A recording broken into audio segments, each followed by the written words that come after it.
والصلاة والسلام على رسول الأمين وعلى آله وصحبه أجمعين وأشهد أن لا إله إلا الله وحده لا شريك له وأشهد أن محمدا عبده ورسوله أما بعد۔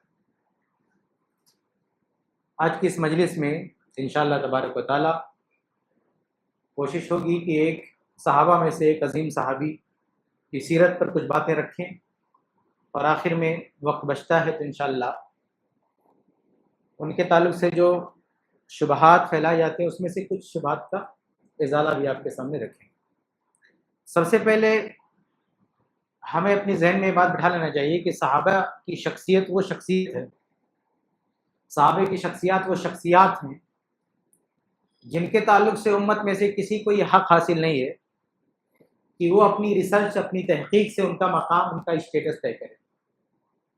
اور اسلام کی پوری تاریخ میں آپ دیکھیں گے جو سب سے سینسٹیو اور سب سے اہم کام ہے وہ دین کو نقل کرنا ہے، دین کو روایت کرنا ہے، دین کو آگے بڑھانا ہے۔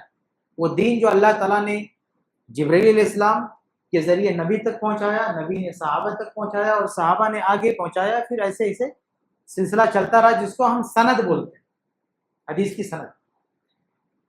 آپ کسی بھی عالم کے ساتھ بیٹھ کے پتہ کر لیں کہ جب سندوں کی تحقیق ہوتی ہے تو اوپر جاتے جاتے فلاں نے کس سے سنا، اس سے کس سے سنا، جاتے جاتے جیسے صحابی کا نام آتا ہے وہی تحقیق روک دی جاتی ہے،